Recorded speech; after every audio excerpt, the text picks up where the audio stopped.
নমস্কার।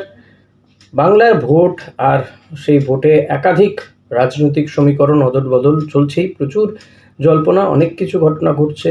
এসআইআর তো তার মধ্যে রয়েইছে। মমতা বন্দ্যোপাধ্যায় এসআইআর এর বিরোধিতায় বিক্ষোভ দেখাচ্ছেন, ধর্নায় বসেছেন মেট্রো চ্যানেলে। এরই মধ্যে শোনা যাচ্ছে তার দলের এক মতুয়া নেতা, দেখুন এই এসআইআর এর ফলে মতুয়ারা অনেক বেশি সাফারার, তাদের প্রচুর নাম বাদ গিয়েছে, বিশেষ করে নদিয়া, বনগাঁ, ঠাকুরনগর এই সমস্ত অঞ্চলে বহু মতুয়াদের নাম হয় ডিলিটেড, নয়তো বিচারাধীন, অ্যাডজুডিকেশনের তালিকায় রয়েছে। ফলত বিজেপির ওপর চাপ বাড়ছে। তৃণমূল কংগ্রেসের এক্ষেত্রে বলা যেতে পারে অনেকটা সাপে বর, বা কোথাও গিয়ে এই এসআইআর, বিজেপি বলেছিল যে এসআইআর এর ফলে রোহিঙ্গারা বাদ যাবে, মুসলিমরা 1,20,00,000 নাম বাদ যাবে, 1,20,00,000 রোহিঙ্গার নাম বাদ যাবে। আমরা শুনেছি শান্তনু ঠাকুর তিনি বলেছেন 1,20,00,000 নাম বাদ যাবে, রোহিঙ্গাদের নাম বাদ যাবে। কিন্তু এখন দেখা যাচ্ছে যে মতুয়াদের একটা অংশের, বিরাট একটা অংশের নাম বাদ যাচ্ছে, সেটা কিন্তু বিজেপিরই ভোট কাটতে চলেছে বা কমতে চলেছে। কারণ এই অঞ্চলে বিজেপি গত কয়েক বছরে লোকসভা, বিধানসভা নির্বাচনে ভালো অঙ্কের ভোট পেয়েছে। তো বিজেপিও খোদ একটা শঙ্কার মধ্যে রয়েছে, যদিও তারা আশ্বাস দিচ্ছে যে না, একজনও হিন্দু মতুয়ার কারো নাম বাদ যাবে না, একজনও হিন্দু বাঙালির নাম বাদ যাবে না, একজনও হিন্দুর নাম বাদ যাবে না এসআইআর এর ফলে। তারা বলছেন যে প্রধানমন্ত্রী আছেন, স্বরাষ্ট্রমন্ত্রী আছেন, কারো নাম বাদ দিতে দেওয়া হবে না। কিন্তু তাতেও মতুয়ারা খুশি হচ্ছেন না। মতুয়া অধ্যুষিত অঞ্চলে বিজেপির যে রথ যায়, পরিবর্তন যাত্রার রথ, সেখানে কিন্তু মতুয়াদের অংশগ্রহণ খুবই কম ছিল না বললেই চলে। তারা বিরূপ বিজেপির এই অবস্থানে, বিজেপির এই ভূমিকা নিয়ে তারা ক্ষুব্ধ। কিন্তু এরই মধ্যে এক মতুয়া নেতা, যিনি বর্তমানে তৃণমূল কংগ্রেসের বিধায়ক, তিনি গিয়ে দেখা করে এলেন শান্তনু ঠাকুরের সঙ্গে, প্রায় আধ ঘন্টা বৈঠক করলেন। হ্যাঁ, ঠিকই ধরেছেন, মুকুটমণি অধিকারী, যিনি একটা সময় বিজেপিতে ছিলেন, বিজেপির টিকিটে জিতেও ছিলেন, বিজেপির টিকিটে জিতে তিনি বিধানসভায় গিয়েছিলেন। তারপর 2024-এর লোকসভার মুখোমুখি তিনি দল ত্যাগ করেন, কারণ টিকিট পাবেন না বুঝে গিয়েছিলেন বিজেপিতে। দল ত্যাগ করে তৃণমূলে আসেন, তৃণমূলে ভোটে দাঁড়ান, তৃণমূলের টিকিটে রানাঘাটে দাঁড়ান, সেখানে তিনি জগন্নাথ সরকারের কাছে হেরে যান। আবার তিনি তৃণমূল কংগ্রেসের ওই যেই কেন্দ্রের তিনি বিধায়ক ছিলেন, রানাঘাট দক্ষিণে বিজেপির টিকিটে যদি বিধায়ক ছিলেন, সেই কেন্দ্রেরই উপনির্বাচনে তিনি প্রার্থী হন এবং তৃণমূলের টিকিটে সেখানে বিধানসভা উপনির্বাচনে জিতে তিনি বিধানসভায় যান। এখন তিনি তৃণমূল বিধায়ক।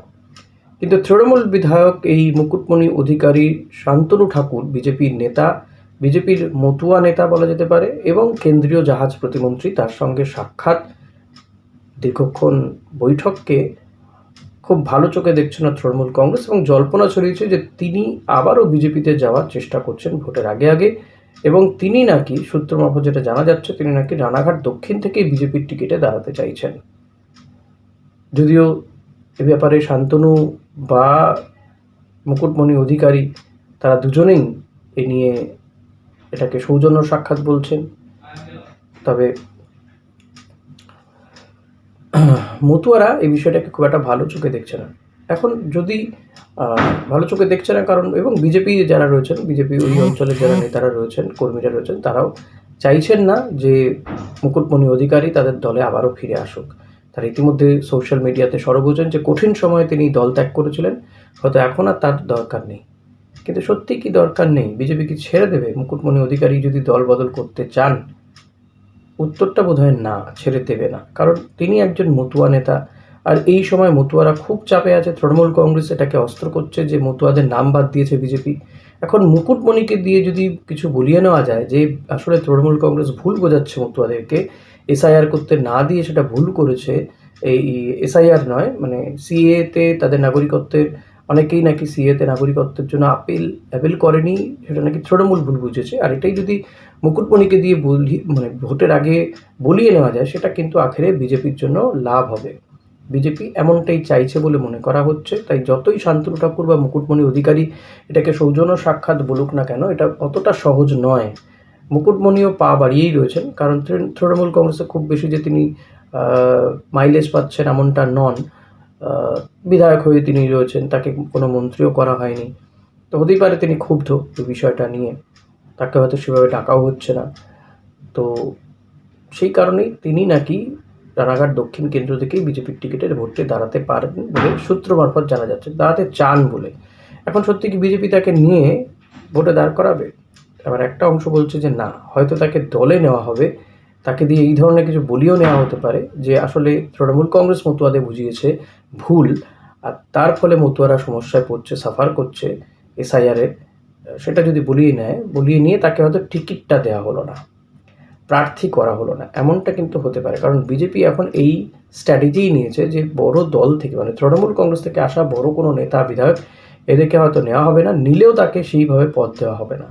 তারা নিজেদের পুরনো কর্মীদেরকে গুরুত্ব দিতে চাইছে এবং অন্যান্য দল থেকে ছোট বড় মাঝারি নেতাদের নিয়ে আসা হচ্ছে, কিন্তু বড় নেতাদেরকে তারা সেভাবে প্রার্থী নাও করতে পারে।